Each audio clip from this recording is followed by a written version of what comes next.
Is Dallas Cowboys running back Tony Pollard ahead of schedule after practicing at OTAs? All that more in this episode of the Locked On Cowboys podcast. You are Locked On Cowboys, your daily Dallas Cowboys podcast. Part of the Locked On Podcast Network, your team every day. Locked On Cowboys. Locked On Cowboys. Welcome back to the Locked On Cowboys podcast, part of the Locked On Podcast Network, your team every day. We'd like to thank you for making us your first listen of the day.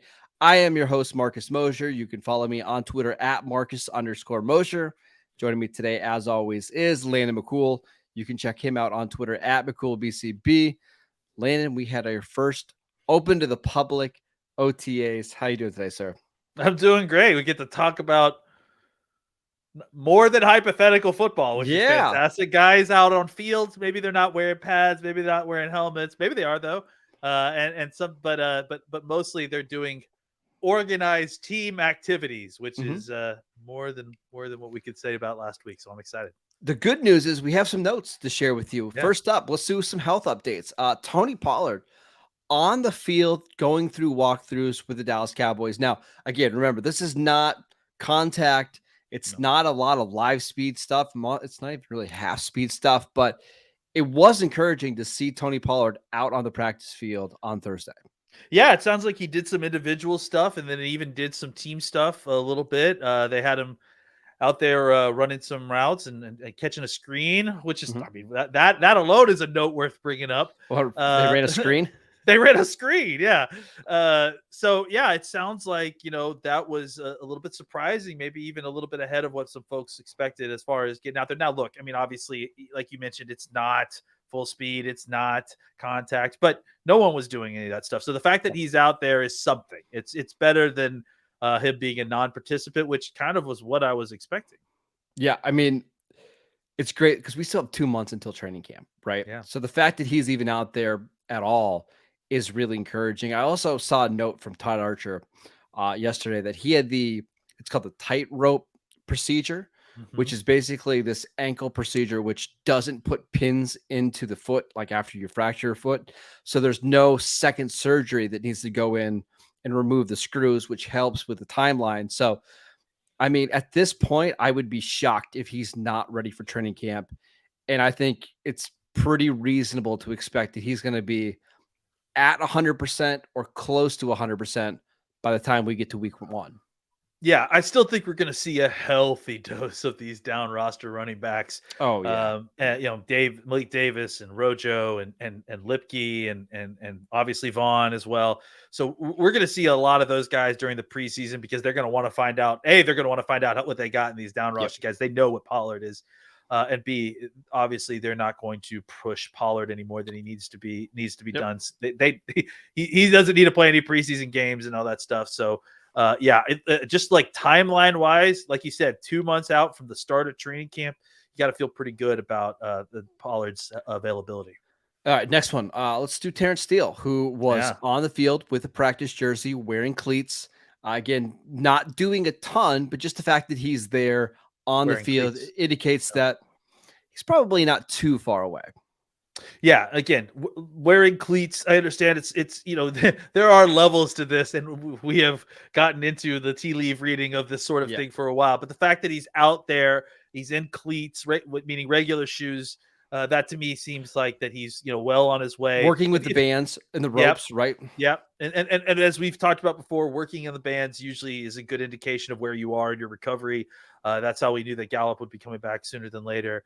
So, I would say that the fact that he's, not necessarily in a brace anymore and, wearing normal shoes, doing a little bit of activity, that bodes well for his timeline and getting back healthy sooner than later. Now, I won't be surprised if the Cowboys really take it slow with Terence Steele, considering he had an ACL injury midway through the season. So is there a chance that he's ready for the start of training camp? Probably. I won't be surprised if he's on the field practicing, but I also won't be surprised if they just wait and have him do a lot of rehab work, making sure that his conditioning is up. So when he does get back on the practice field, he can just start focusing on practice and not the rehab part. So we'll see. I still think he's probably 2 or 3 months out. But again, all signs are indicating that he's going to be ready to go for the regular season. We just don't quite know where he's going to play. We'll talk about that in a little bit. Last one, Michael Gallup.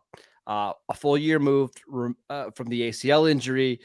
From all the reports that we got yesterday, it sounds like he's getting closer to being back to the Michael Gallup that we were used to seeing prior to the injury.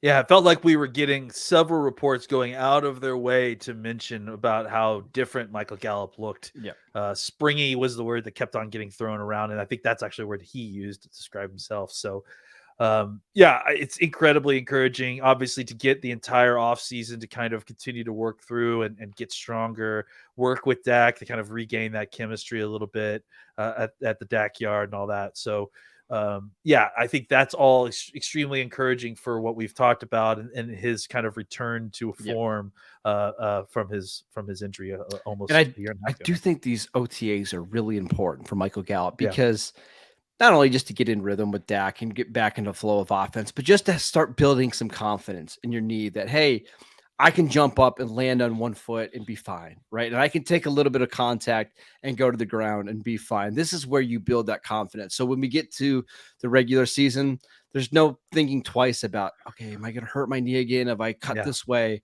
It's important. Dak addressed it too. Like how he trusts Gallup and honestly, just based on what we heard, he went to him several different times, especially in the red zone, even when Gilmore was on him. So there's trust there. There's belief in Gallup. And I will add it too. I think another thing we should throw out there is because he got a full off season, they mentioned that he was actually getting opportunity to work a little bit more in the slot. So he's actually getting an opportunity to kind of expand his route tree a little bit. Well, hold on really quickly on that, because I just want to clarify, because I missed this. I saw the quote about him moving him around, and it said that he's traditionally been their X receiver, and we're moving him around a little bit. Does that mean slot, or does that mean more like could they be using him as a Z receiver? I think it's both. I think from what the quote made it sound like, the idea, like at the end of the quote, they basically said something to the extent it's really exciting to have all three receivers being able to play all three positions. Okay, just wanted to be clear because I might have missed that. Yeah, they didn't specify slot, but I think that last quote kind of tells you what they're thinking is, and I think it's interesting. I think because I think there's some routes that I would like to see Michael Gallup run from the slot, exactly. and just because of the type of player he is. So I think getting the opportunity to kind of get another offseason and to kind of expand his role a little bit and allow him to be moved around along with the other guys. It just makes this offense more dangerous. It allows you to put these guys into positions to do what they do best and help, accentuate what the other folks do best. All right, Landon, let's talk about the offensive line, because there was a very interesting couple tweets about the Cowboys offensive line and how they were lining up on Thursday. We will get to that next.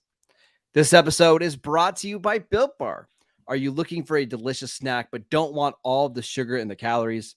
Then you need to try the best tasting protein bar ever. It's Bilt Bar. It's absolutely fantastic. If you're like me and you're trying to make some healthier snack choices as we get into summer, but you don't want to compromise on taste, we've got just the thing for you. It's Bilt Bars and Bilt Puffs.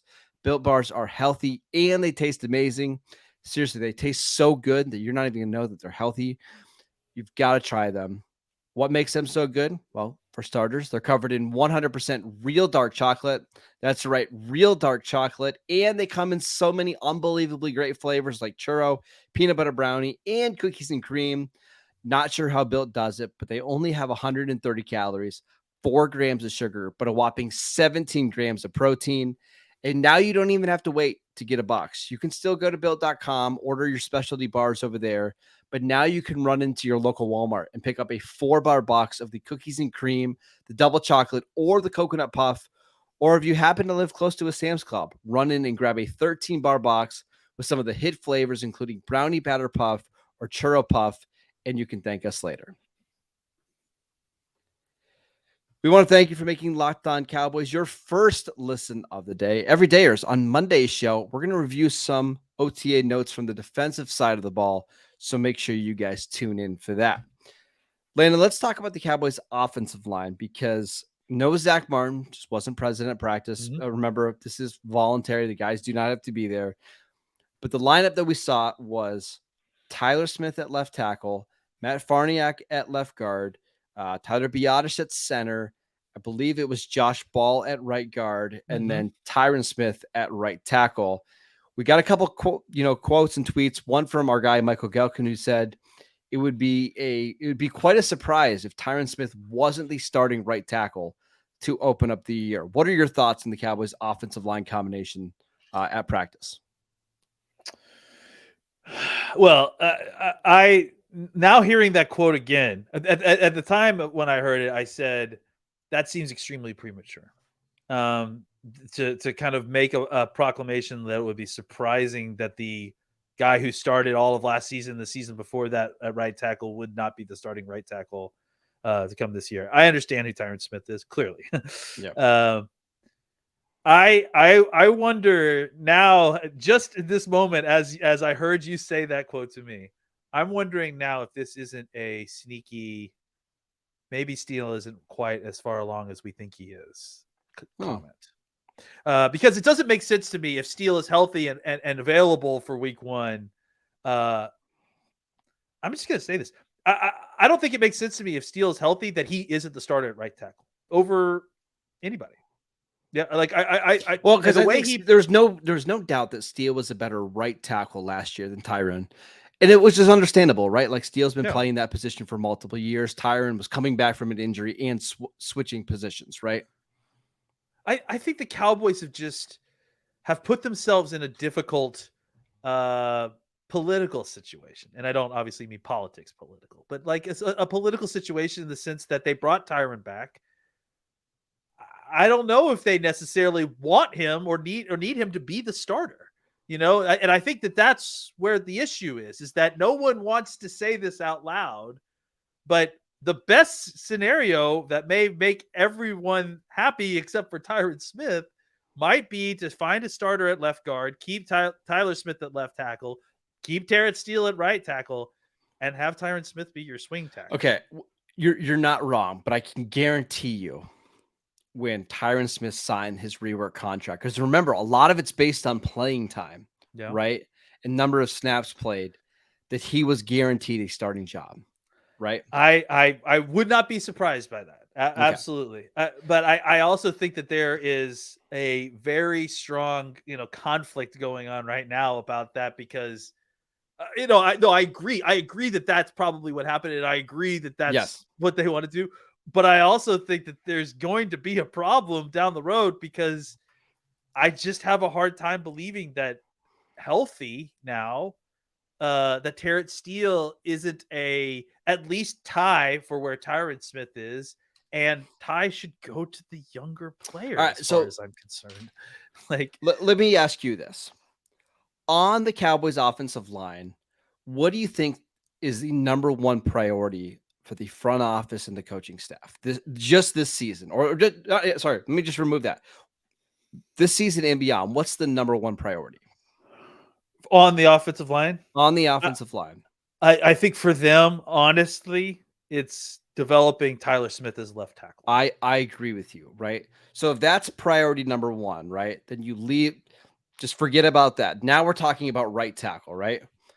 Okay, do you rush Terence Steele back, or do you play Tyron Smith with the idea that you just know he's not going to be able to hold up?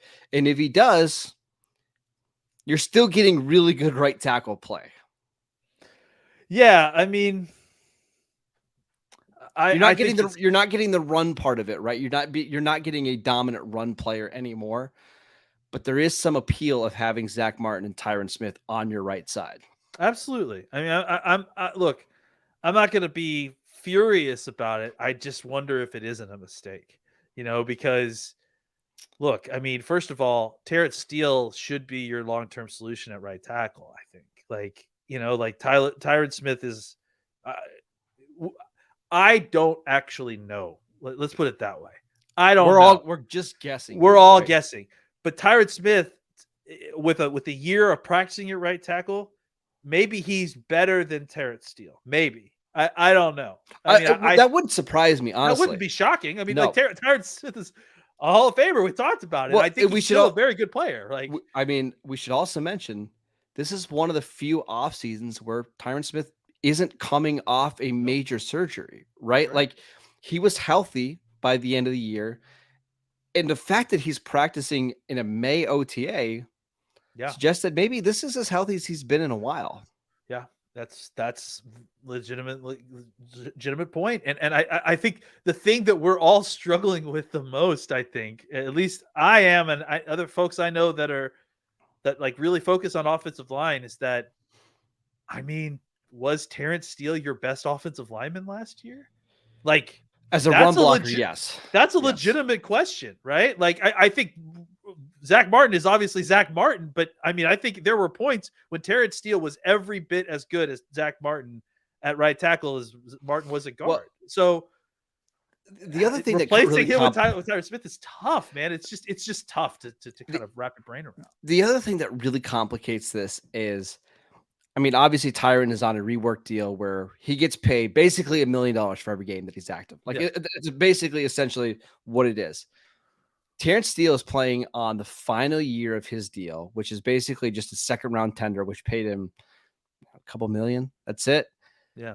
And he's dealing with an injury. So I know the Cowboys don't think of this way, like on purpose, but you do wonder, like, hey, if we just kind of slow play things with Terence Steele on a cheap deal, maybe we can keep him next year at a reduced number because we're not having him play all these snaps and we're not exposing him to another injury, right? Or maybe, like he's going to play, but let's not overwork him in September and October. Or maybe you lose him to a team that, won't try to work the ref like that. I don't know. I know. Look, it's your angle is right in the sense that it's probably the best business deal.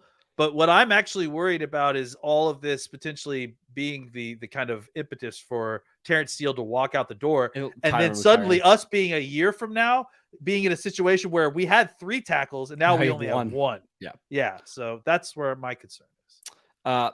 Just the other thing that was interesting to me, we had Matt Farniak playing left guard. I don't think we've talked about him enough as a potential option there because he did start games at left guard last year. Remember, Connor McGovern got hurt. I believe it was on the second drive of the game against Tampa Bay. Farniak did not play well early in the season. Let's just be clear. He didn't. Not even for him, which you know what I'm saying? Right. Like, yeah. Right. But we liked Matt Farniak coming out of school, and we liked him during this rookie season. So maybe in year 3, things are starting to turn around for him a little bit. But I do think it's interesting that he practiced ahead of Chuma Edoga, don't you? Yeah, I mean, I think it's worth noting for sure, and I think if anything, it shows you that he's in the mix here for that guard spot. I mean, I think that's the thing about the guard spot and why we're not like kind of full panicking about this is because, like we said, maybe there is still an outside chance Tyler Smith plays there, and even if he doesn't, you've got 4 different guys vying for that spot.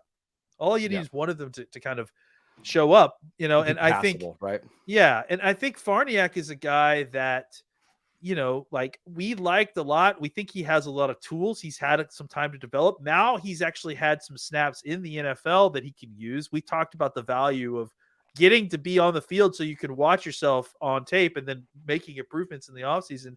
Is there a chance that he's made enough improvement that he's vying for that spot? Absolutely. I think that's possible. And I think that, they're going to give these young guys that they drafted every opportunity to take that job. And I think they should, because I think Farniak's worked really hard to remain on the team. He's been a guy that they've carried for a long time. I think there's something there. He's got some athleticism, some strength. He should be in the consideration. I think they're clearly going to give him his shot. I want to bring up the contract stuff. Remember, Tyler Biadasz is also going into the final year of his contract. So it does make sense for the Cowboys to, if all things are equal between Edoga and Farniak, to give Farniak as many snaps as possible, because you might need him to be your starting center at this time next year. Yeah. So don't be surprised if he continues to get a ton of first team reps over the next few weeks. Landon, let's talk a little bit more about Dak Prescott and the rest of the offense next. All right, Landon, we're going to talk about Dak. We've got some updates from Mike McCarthy talking about how they're not really changing the language too much. The thing that I noticed and heard a couple different people talk about was the tempo of the offense. It sounds like they want to be faster, which again is completely the opposite of what everybody else was worried about this offseason, where Brian Schottenheimer is going to, slow the tempo down. No, it seems like the Cowboys want to play faster. And that, comports with what they did last year. It comports with what Mike McCarthy has done throughout his career. Watch the feet, not the mouth, right? Like watch what they're doing, not what they're saying. Like, to me, the hand wringing over all the talk about how they're going to run the football more, how they want to like establish the run. I mean, that's all nice talk, but when they're talking about taking up more tempo, when they're going out and trading for a third wide receiver, when they're letting go one of their running backs to save money, I just think all the things that they're doing read opposite to what they're saying. Exactly. I'm all for this. Like, obviously, more tempo. They've had so much success when they played with tempo, and frankly, honestly, I felt like at times they didn't use it nearly enough. They were too slow on offense, right? I mean, they had one of the fastest, I think the shortest time between snaps, maybe in the NFL. And it still felt like they could do it more because when they did it, they were so successful. It usually, like, I was asking for them to do it at the start of games because it felt like it was a way to like turn Dak's, brain He's on instantly in rhythm, right? Yeah, suddenly just in rhythm. And it's just like that's usually was the turning point in a lot of these games where there was like kind of slow starts. They have Dak go out there, play some quick with some rhythm, with some pep, some quick no huddle stuff, and suddenly he's boom, completion down the field, and I think that they should do that more. Now, part of what comes with that is that you have to be able to. You can't just be an up-tempo team. Like, if you run an up-tempo offense, there has to be a point when you have to be successful running a down-tempo offense because you get points up and you're trying to kill out a game. You can't kill out a game with an up-tempo offense. So you have to have the ability to play down-tempo too. But the fact that they're practicing more up-tempo stuff means that in the game equivalent of moving between the 20s, like first into the first through the beginning of the fourth quarter, when you need a bunch of points, there's no reason not to just be playing with a faster tempo if it's going to make you more efficient. The other thing that we should mention is that they're not changing the language of the offense all that much. I think there's a little tiny bits in here, which is great because that makes it a lot easier on Dak to have this kind of transition. They already have so many returning starters. I did get a kick out of Dak talking about Mike McCarthy's accent in his ear. Because do you recognize that accent? The Yinzer accent. Listen, I hear it all the time. It's going to take Dak a little bit of time because he's so used to Kellen Moore calling the plays. But honestly, everything that Dak and Brian Schottenheimer, Mike McCarthy said yesterday, I was thrilled to see. They're gonna have a Pamontes brother formation. Is that what they're gonna? Oh, sorry. If you haven't had a Permanis sandwich, it's coleslaw, it's fries, it's great. Yeah, it sounds fantastic. Send me one, please, folks, if you live nearby. I think the language thing was obviously huge. I mean, look, I have talked about this a lot through the offseason because I felt like it was important, and I feel like getting this kind of reaffirmed, and we had this kind of reaffirmed earlier too, that they aren't changing the language is a big comfort to me because it feels like, yes, we're changing the offense, but the change in the offense is going to be, and they even, I think, specified this too, the change in the offense is going to come from the way the plays are called. Exactly. Right? And who that's based on who the play caller is. So we're all agreeing that the plays are called the same. We're all agreeing that we call the plays the same way, but how we call the plays, the sequence of which the plays are called, that's all going to change because the play callers change. And everybody is so concerned that the Cowboys are going to be more run heavy. But remember, the current play caller is one of the most pass happy play callers in the league when he gets a chance to call plays. So I wouldn't panic too much. All right, that is it for today's show. We want to thank you for making Locked On Cowboys your first listen every day. Again, every dayers. On Monday's show, we're going to have some OTA notes on the defensive side of the ball. So make sure you tune into that. Check out the show on YouTube. We are free and available on all platforms. You can follow the show on Twitter at Locked On Cowboys. You can follow Landon at McCool BCB. I'm at Marcus _Mosher, and we'll see you next time.